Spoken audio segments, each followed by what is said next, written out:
Ouais, avec de mauvais chiffres pour Luis Enrique en Ligue des Champions. Voilà ce pire bilan en Ligue des Champions sous l'ère QSI, tout simplement, avec ce nombre de défaites. Déjà 8 défaites en C1 avec le PSG. C'est un record, tout simplement, pour un entraîneur parisien. 47% de défaites pour Luis Enrique. Là aussi, le ratio de défaites le plus élevé. Et puis 1,3 buts seulement marqués par match en moyenne. C'est le plus faible score sous l'ère QSI. Après les chiffres, la question. La méthode Luis Enrique, est-ce un échec? Vous me montrez oui ici, non, mais il y a un mais pour Giovanni. Je veux encore y croire, évidemment, pour Yann Rioux. Non pour Ambre, oui pour Vikash. Et on n'est pas loin de l'échec pour Candice. Il y en a un petit peu pour tout le monde ce soir. Je sens qu'on va avoir du débat. Le mais, donc c'est pas un échec, mais Giovanni. Non, c'est pas un échec parce que ça serait oublier ce qui s'est passé la saison passée, à savoir que déjà en termes de résultats, le PSG est allé en demi-finale de Ligue des Champions, qu'il y a la gestion de l'après Mbappé et qu'on est sur...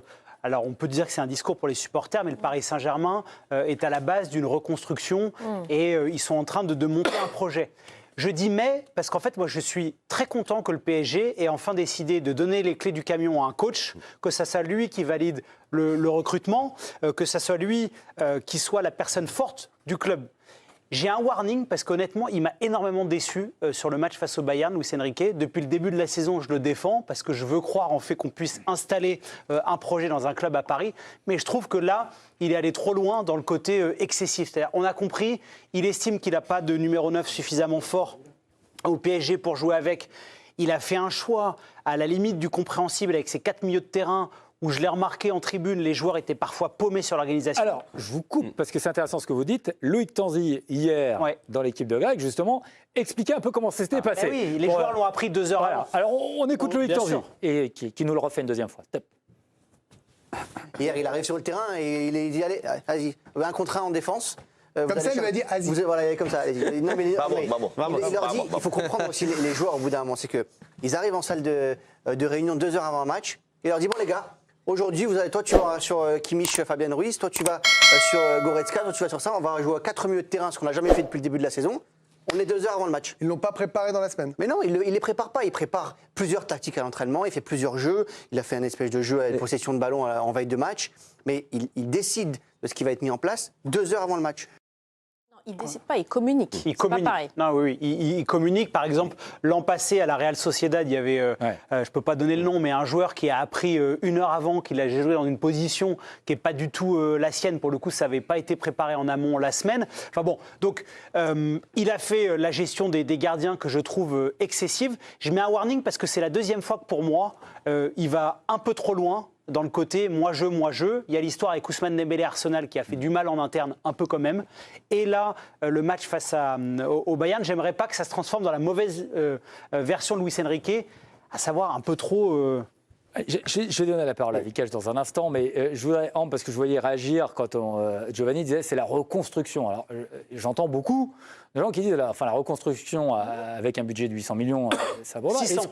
Oui, 600 millions, ok, si vous voulez. 600 depuis que mais Luis Enrique est arrivé. Ambre, est-ce que vous pensez que dans 2 ans, donc voilà, il y aura une machine de guerre avec la méthode Enrique? Pourquoi pas? Moi, je suis d'accord avec la reconstruction. L'année 1 était l'année où il récupérait le matos qu'on lui donnait. Donc, et il a fait, en effet, sur la scène notamment nationale, demi. Donc là, il est en train de construire une machine de guerre, d'après vous? Alors, je suis pas encore l'oracle. Je peux pas dire si ce sera une machine de guerre, mais je peux dire qu'en tout cas, il est en train de se donner les moyens d'appliquer sa méthode. Le logiciel Luis Enrique, le logiciel, comme on le décrypte, c'est lui ce qu'il veut, c'est une progression d'un collectif sur une saison et une progression des individualités. Progression des individualités, depuis qu'il est là, force est de constater qu'il y a des joueurs comme Bradley Barcola, comme Achraf Hakimi qui retrouve des couleurs, comme Vitinha qui a pris une nouvelle dimension. Il y a un Joao Neves ou un Pacho depuis qu'il les a fait venir au Paris Saint-Germain qui eux aussi se révèlent. Donc moi, par le prisme vraiment du logiciel Luis Enrique, ça marche. Et maintenant, pour répondre à votre question, est-ce que dans 2 ans, ça peut prendre, quand on part de 0 comme ça, il y a eu des clubs qui ont eu des cycles comme ça. Liverpool, qui est actuellement peut-être la meilleure équipe d'Europe, il faut se rappeler que l'année dernière, ils ne jouaient pas la Ligue des Champions.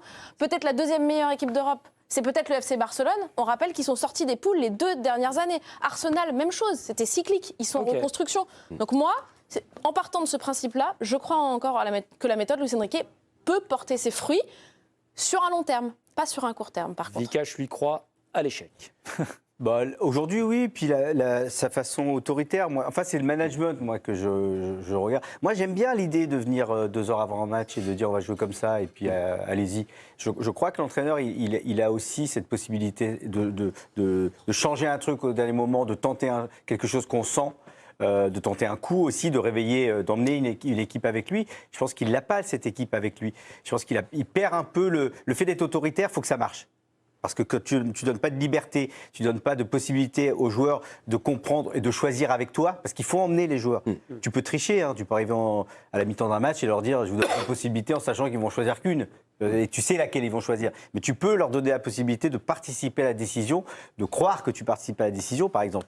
Et là, j'ai vraiment l'impression que c'est comme ça et c'est pas autrement. Et si c'est pas comme ça, tu sors de l'équipe où tu n'as pas le niveau, où tu es condamné. Et ça, les joueurs le ressentent. Et après, s'il n'y a pas les résultats qui vont avec, c'est assez compliqué de garder l'équipe. Un exemple comme Fabien Ruiz, qu'on sent un peu plus inhibé quand il est à Paris que quand il est avec la sélection espagnole, par exemple. Je ne ressens pas Barcola progresser. Oui. Je ne ressens pas cette équipe progresser en Coupe d'Europe.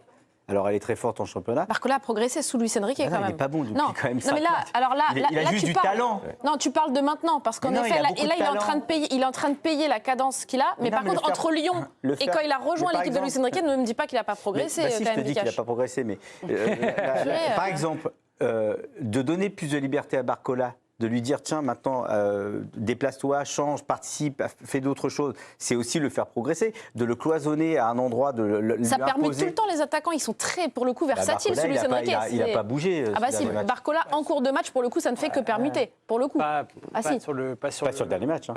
Au Bayern. Oui, mais... Non, mais, là, juste où Vikash pointe quelque chose du doigt, c'est que moi, ce que je reproche un peu à Luis Enrique, et c'est des reproches qui lui ont été faits ailleurs, je mets de côté le passage au FC Barcelone parce que l'équipe était tellement forte.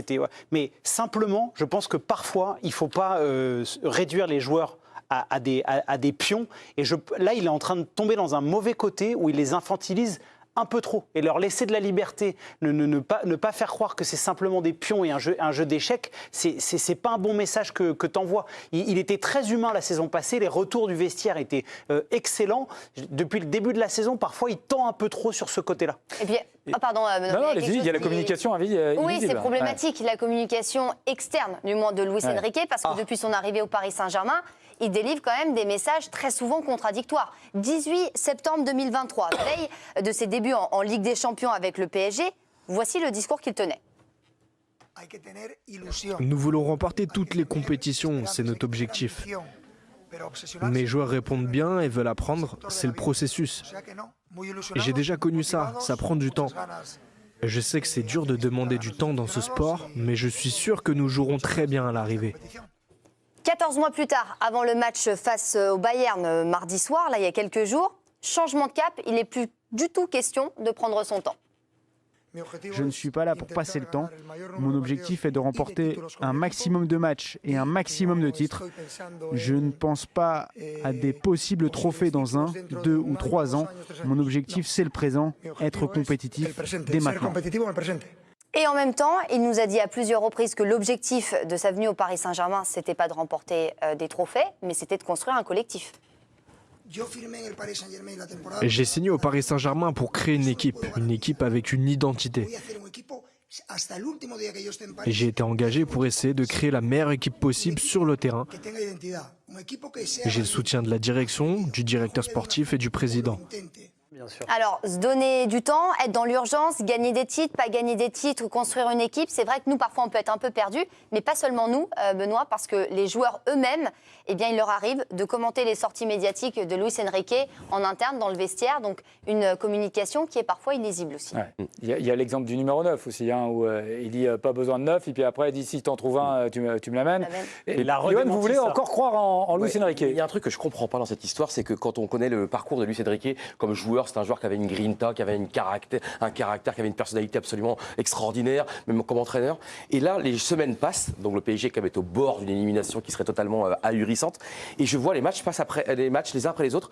Mais où sont les joueurs aussi, aux joueurs aussi de prendre le pouvoir, aux joueurs de se dire aussi, allez les gars, on va se bouger aujourd'hui, d'avoir une rébellion, d'avoir un rebond. Mais Lucas, je dis qu'il est trop autoritaire. Mais c'était même pas un grand Arsenal, c'était même pas un grand Atlético de Madrid et c'était pas un grand Bayern. Et pourtant, tu es là au point où. Bon, après, peut-être qu'on va réussir à prendre quelques points contre Salzbourg et Stuttgart. Et moi, ce que je comprends pas, c'est au-delà du jeu. Déjà ça va pas, mais au niveau du caractère, au niveau du leadership, au niveau de la personnalité. Il faut que ce soit le coach qui laisse les joueurs s'exprimer. Mais justement, à un moment donné, est-ce que c'est pas aux joueurs aussi de se dire, pas de jouer contre le coach bien sûr, mais aussi de s'affirmer. Tu dois t'affirmer sur un terrain. Et moi je m'excuse, Barcola là qui disparaît, le match où il faut pas il y a quelques jours, Dembélé totalement pareil qui disparaît, le match où il faut pas. Et je trouve que là on avait un match contre le Bayern, parce que là il y a le danger qui arrive quand même. Donc s'il y a un moment donné, donc ils veulent couler, et ça sera la faute de Luis Enrique parce que Luis Enrique il leur donne la compo 2 heures avant. Il y a un moment donné aussi aux joueurs, ils se sont des adultes, ils ont quand même eu un parcours de vie ces joueurs. Ils se sont imposés pour arriver là, à eux. Et là, je vois les joueurs, Vitinha, il est pas... Le leadership dans une équipe, dans un groupe, il va se trouver ou se repérer, et puis après, il faut lui donner ce leadership. Mais j'ai pas l'impression qu'il ait envie. D'ailleurs, quand il avait fait le vote pour le Capitana, finalement, il n'avait pas pris le vote en compte. Je crois, hein. Il avait choisi. Si, c'est Marquinhos.